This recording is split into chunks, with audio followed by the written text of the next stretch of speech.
వర్మ గారు, ఇంకా యుద్ధం మొదలైనట్టేనా? వర్మ గారు మీకు ఒక మాట చెప్తా. మీరు అంగీకరించినా అంగీకరించకపోయినా రేపు ఆంధ్రప్రదేశ్ శాసనసభలో కాంగ్రెస్ పార్టీ ప్రాతినిధ్యం కూడా ఉంటుంది. ఓకే, కాంగ్రెస్ పార్టీ ఎమ్మెల్యేలు కూడా అక్కడ కనిపిస్తారు. రాజకీయాల్లో ఓడల బొల్లవుతాయి, బళ్ళు ఓడలవుతాయి. ఈ రోజున కాంగ్రెస్ పార్టీ ముఖ్యంగా షర్మిల గారు శరవేగంగా పనిచేసుకుంటున్నారు, సమీకరణ చేసుకుంటున్నారు. రేపో మాపో మళ్ళీ ఢిల్లీ వెళ్తున్నారు. అవును. నేనేమంటానంటే వర్మ గారు, ముఖ్యమంత్రి గారు అనే మాట రాజకీయాల్లో ఏదైనా జరగవచ్చులేండి. కాంగ్రెస్ ఏం చిన్న పార్టీ ఏం కాదు కదా. రాష్ట్ర విభజనలో అది ఫెయిల్ అయింది, కానీ ఒక చరిత్ర ఉన్న పార్టీ కదా, రావచ్చు, ఏముంది. ఇప్పుడు ఏమండి, ఇప్పుడు వర్మ గారు, సోమవారం ఈ పార్టీలో ఉండే, మంగళవారం ఆ పార్టీలో ఉండే నాయకుల్ని మనము అందరం తెచ్చుకునే పరిస్థితుల్లో అందరం గొంగల్లోనే అన్నం తినేది, అందరం గొంగల్లోనే తినేది అన్ని రాజకీయ పార్టీలు. ఆ పార్టీలో తాలిబొట్లు దించేసి ఇక్కడ తాలిబొట్లు కట్టుకుంటుంటే మనం కొడుతున్నాం కదా. దానికి షర్మిల గారి గురించి పదే మాట్లాడాల్సినంత అవసరమే ఉంది. ఆమె చెప్పిందిగా, నా ముఖ్యమంత్రి గారితో మా అన్నయ్యకి విభేదాలు ఉండేవి, అక్కడికి ఆమెను కూడా ట్రోల్ చేస్తున్నారు కదా. ఓకే, ఇప్పుడు అన్న మీద చెల్లెలు సవాల్ విషయం ఏంటంటే వర్మ గారు, ముఖ్యమంత్రి గారు చెప్పే ముఖ్యమైన మాట ఏంటంటే, నా ఎస్సీ, నా ఎస్టీ, నా బీసీ, నా మైనార్టీ. ఇక్కడ నా కాపు ఉందా? నా కాపు అని ఎందుకంటున్నా ఆయన? ముందు నుంచి వాళ్ళ కాపేమో, కాపు ఎక్కడా లేదు ముఖ్యమంత్రి గారి నోట. కాపులంతా వాళ్ళ అందుకని చెప్పట్లేదు కాబట్టి. ఇప్పుడు కాపులంతా మీ వాళ్ళే కాబట్టి అది చెప్పాలి కదా,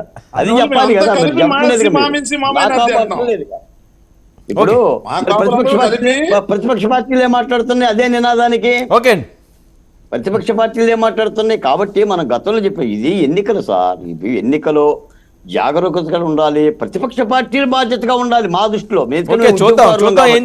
ప్రతిపక్ష పార్టీలు మేము వేరే వాళ్ళం కాబట్టి జాగరూకతగా ఉండాలి, త్వరితగతిన ఉండాలి, మంచి స్నేహంతో ఉండాలి, బలంగా ఉండాలి, కలయికగా ఉండాలని మేము చెప్తాం.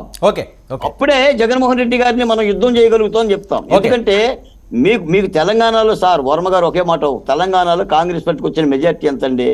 4 స్థానాలు, 4 ఖమ్మం, నల్గొండ జిల్లాలు లేకపోతే తెలంగాణలో కాంగ్రెస్ పార్టీ లేదు కదండి. ఇది అంకెలు గారండి, మీరు పెట్టిన డిబేట్ కూడా అదే. ఇది అంకెలు, ఎన్ని అంకెలు కావాలి, ఎవరితో కావాలి, ఎన్ని పోవాలి, ఎన్ని రావాలి, ఇవన్నీ అంకెలు ప్రజాస్వామ్యంలో. కాబట్టి చాలా బాధ్యతాయుతంగా ఉంటే ప్రతిపక్ష పార్టీలకి ఆశీర్వదిస్తారు.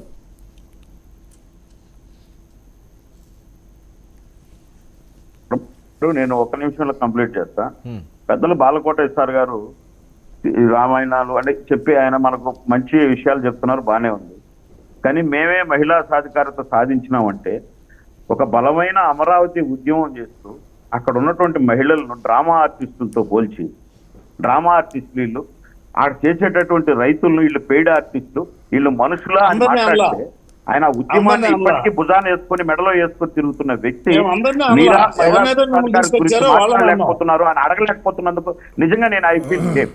ఎందుకంటే మేము అవతల ఉండండి, మీరు పని అయిపోయిందని మాట్లాడుతున్నా మేమే, మీకు తెలుసో లేదో. మేము ఉద్యమాలు చేస్తేనే వైసీపీగా గతి పట్టింది, జనసేన చేస్తే కాదు, తెలుగుదేశం చేస్తే కాదు. మేము చేస్తేనే, ఉద్యమాలు చేస్తేనే వైసీపీ. ఉద్యమమే కాదు,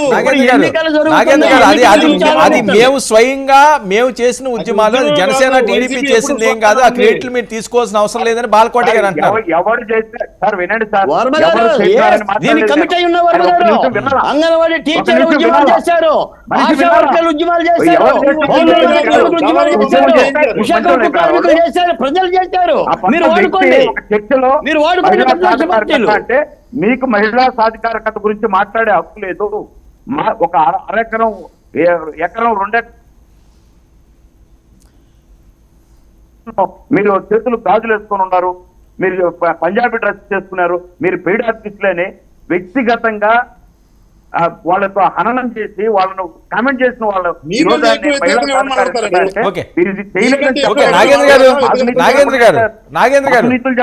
నాగేంద్ర గారు రేపేంటి భేటీ ముఖ్య విషయాలు ఏంటి?